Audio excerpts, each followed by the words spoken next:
Sports Talk Chicago. Here with Jon Zaghloul, and we are back and ready for today's special guest. He's the senior editor of PointsBet USA and a former Chicago Tribune sports writer. Please welcome Teddy Greenstein to the program. Teddy, great to have you on. How are you? John, you keep having me back, so I guess I'm not terrible at this, man. I know you're great at it, so looking forward to another good session with you. Wanted to ask you to start about the Bears. What was your reaction to yesterday's game? Lack of surprise. I was actually annoyed the Bears were bad because I had a parlay. I needed Tom Brady to throw for 299, and it's such a blowout in the first half. I realized he's not going to get to 299 because he's just going to be handing the ball off most of the second half, certainly the fourth quarter for part of it. So that's bad when your team is so sucky that the other team can basically just take a half off and say, okay, let's just hope nobody gets hurt and move on to the next week. Bears defense didn't look good. Rushing game is great. That's all they got. No passing attack despite Allen Robinson, and it's a really bad sign for Pace and Nagy going forward. Did you take Tampa at minus 11.5? Because a lot of people were very skeptical about that, but it turns out it ended up cashing in pretty well. I did. Had him in my pool. I'm in sort of a celebrity sports media pool, if we can be considered celebrities. You got your Joe O, your Cap, Mike North. So I did have the Bucs selected there. Were you surprised that they covered? Did the Bucs cover? No, definitely not. No, I mean, I had the Bucs, so I definitely I like that one from the outset. I probably would have bet on it more as a single, except I got a little freaked out with Antonio Brown being out, Gronk being out. So I thought, maybe the Bears make it competitive. Maybe they score late, but none of that happened. Teddy Greenstein here on Sports Talk Chicago. So, Teddy, after that loss, what's your evaluation of this Bears team? Now it's kind of like a dead team walking. I mean, the record's not that bad, but we know what we see. And it's just like a death march now. Matt Nagy, how long is he going to survive? I like him personally. I spent time with him at Augusta National, him and his son. So I'd like to see him do well. Great skills with the media. And I actually value that.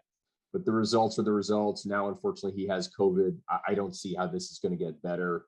I guess the Bears could theoretically, get close to 500. We know they won't be 500 unless the game gets canceled. But this team isn't really going anywhere. So what's next? I think that's the question. Was yesterday's loss a fireable offense for Nagy, or do you think this marks the end of the Matt Nagy era? I mean, I think if you're going to fire a guy, there has to be a purpose to it. Like in college football, you fire somebody, you announce a firing like Ed Orgeron because you want to get a jump on the competition and you want to have a new head coach installed early. You do it for recruiting. You do it so sometimes to give the head coach a break because nobody wants to answer questions week after week after week about, are you going to get fired? Are you going to be there? In this case, I don't really know what firing Matt Nagy would achieve. I think you'd only do it if you feel like you can bring somebody in who's going to make Justin Fields a lot better, because that's kind of what the rest of the season is all about now. You want to continue to develop a rushing attack and see if you can establish that, but it's mainly about the Justin Fields project and hoping he can be, a top 15 NFL quarterback. How do you think he's been so far, his performance? Disappointing. It's hard. It's just a poorly constructed team on the offensive side with, the tackles are old and weak and skill guys are just okay.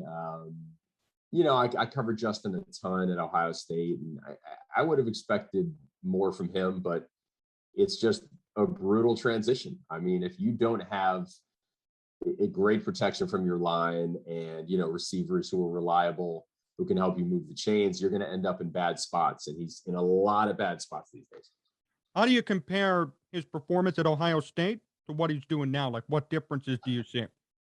Man, well, I mean, Ohio State was so much more gifted athletically than any team they'd face until they got to the playoffs. So, he was working with some of the best receivers in the country. And, half the games where he suited up, they were probably stress-free games where he didn't have to worry. He could play his level game and Buccaneers would still win by 3 or 4 touchdowns. Nothing like that exists in the NFL. I don't care if you're playing the Lions or the Texans. Like, you can lose any week, especially the Bears can lose any week. So let's give him time. He has the brain power.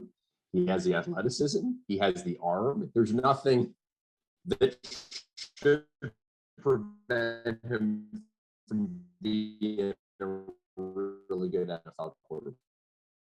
What needs to happen for Fields to get better at the NFL level then? Well, it's hard to know exactly the dynamics of those coaches, who he respects, who he is listening to. Without being in those meeting rooms, that's a tough one. I think we're just kind of guessing. Obviously, the Bears need a better offensive line.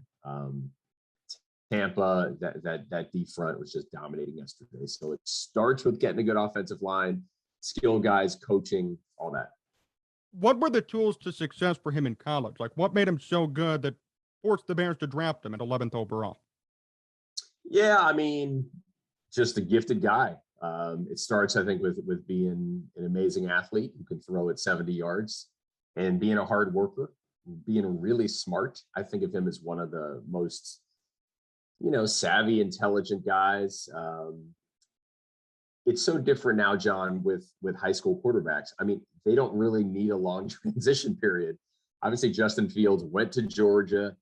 Georgia was not smart enough to just hand him the reins, so he ended up at Ohio State. And what you saw was, a player who was ready. I mean, from his first moment at Ohio State, ready to lead, ready to win. This step is a level up, and hopefully he'll get the skill guys around him, so we'll really be able to see his talent. Do you think the Bears play calling is played to his strengths or no? I mean, you can't say it is. You see other teams and they just seem so much more resourceful and clever. And yet we would have said that about the Kansas City Chiefs 5-6 weeks ago, and look where they are. So it's a league where you can never get cocky. I mean, right now it looks like, you got Buffalo and San Diego and Cincinnati, Tampa. You've got these dominant teams, but the play calling is only as good as the players. How surprising is the Chiefs collapse? You mentioned them. Yeah. Oh my God. I had a future bet on Mahomes for MVP, so I can tear that baby up right now. I don't think anyone saw this coming. I mean, there was talk of 17-0 preseason that they had actually improved the roster, that obviously the issue in the Super Bowl was the offensive line, that the O-line was going to be fine, but defense is terrible. And I mean, it's shocking to see Mahomes throw that many picks.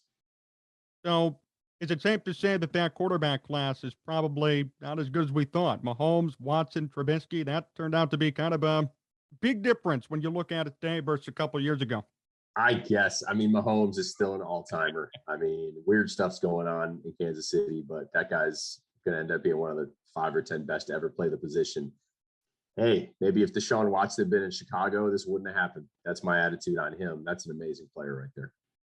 Let's go back to the Bears for a second. Are the Bears still at 7.5 on the win total right now? Ooh, I would actually have to look at that. John, I actually checked and we total up right now. Perhaps we're checking on Matt Nagy's health and different things. Starting the season, we had them as 500 as you possibly could. We actually had them at 8.5 was the over-under, and both sides were minus 110. So you can't get more into mediocrity than that level. But I would think now we'd have to have them at more like 7.5. I mean, the upcoming schedule is not that rough, so they can get some wins. But if you can't throw the ball, how can you win consistently in the NFL? Wanted to ask you about Justin Fields' props too, because you guys were one of the only sports books that had props on him before the season. We talked about this too back in July and August, and it was 3,000 yards and 15 touchdowns around. Do you still think he gets there now? Oh, definitely not. I think everybody who bet the under on all those Justin Fields props is feeling pretty good right about now. Teddy Greenstein still here on Sports Talk Chicago. Teddy, a few more questions before we finish up. First off, your favorite person to play golf with is who? That is a good one. One that stands out somewhat recently, this is more recent than the 18 holes with column, was Urban Meyer. So after Urban stepped down at Ohio State, and I was still writing sort of some sports media, college football type stories, I said, hey, can I fly out to Columbus? Let's play some golf. And he was going to play in the Pro-Am at Jack Nicklaus's event at Memorial. So I said, hey, let's do a warm-up round. So I fly out there, and we're on the first tee. And been a heavy rainstorm, so we couldn't go to the range. So that's my excuse. So we're on the first tee. He hits a nice ball. I take a swing, and the earth moves farther than my golf ball. Took up a huge chunk. That goes 5 yards. The golf ball goes about 3 yards, and I can basically feel Urban seething behind me, thinking, "Oh my God, what have I done? I'm going to spend the next 4 hours with this guy." Fortunately, a hole or two later, we both had good drives. He's driving the cart. Our balls are sort of 1 yard in front of one another. And he looks at the ball behind and he goes, "That's my ball." He goes, "You outdrove me. It's going to change." So he could not handle getting outdriven by a sports writer. I thought that was pretty good. I will also give a quick shout out to Chris Collins and Pat Fitzgerald. Totally opposite reasons. Chris, hyper competitive. Fitz, just out there to be outside. Couldn't care less where his ball goes. It's just a way to be outside, not watching film. And then one other one stands out, Charles Woodson, who I played with for the 18 holes with column. Played with him at the River Course in Wisconsin. He probably lost 15 golf balls. And at the end, I did a little video and I said, "Charles, how do you think you played today?" And he goes, "I played well," which just goes to show you that if you are a Hall of Fame defensive back, cornerback, you have a short memory and you always believe that you're going to make the next play. I thought that was telling. Who do you dominate at golf? Is there someone specific you love to play because you just totally kill it? You mean a person or a course? A person. No, definitely not. I got some good rivalries with friends though. Keon Dolatashi, he's a sports media guy. He's a TV producer in town. We play heads up. That's a really fun one. I think I've gotten in the last couple times, and I hope I didn't butcher his last name. I just call him Keon. Don't even try me. But this is kind of fun, maybe a little bit for your audience. We have an event every year called the Writers' Cup, and it is the Illinois versus Wisconsin golf media. And it's, this year I did pretty well in drawing a partner, Eric Ciotti, who is a former professional golfer. He played with Luke Donald at Northwestern, and now he's in the golf business. And so he and I played. And all I'll say about our match is our opponents, this one guy had 2 putts from 15 feet to beat us, and his first putt from 15 feet rolled 20 feet past.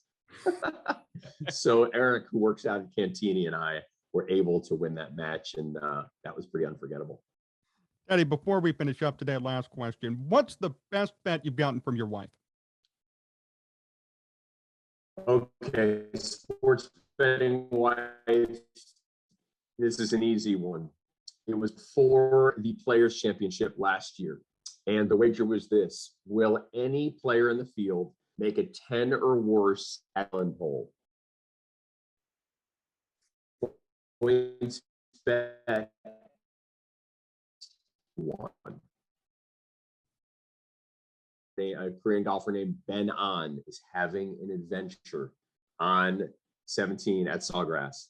And I'm following this online, like he's up to his 6th shot. Then I look, and I thought I saw that his 8th shot made it onto the green. So I'm like, oh my God, maybe I have a chance. Nope, his 8th shot was wet. So all of a sudden I'm looking on Twitter, and I'm looking on the website, and Ben An posted an 11. And that, my friends, actually, I believe I bet $10 and cashed $1,500. So sports betting wife, great job on that. Teddy, thank you so much for joining me. Always a pleasure to have you on. Best wishes with PointsBet, and sure we'll catch up again very soon. Thank you so much. Loved it, John. You do a great job, man. Talk to you.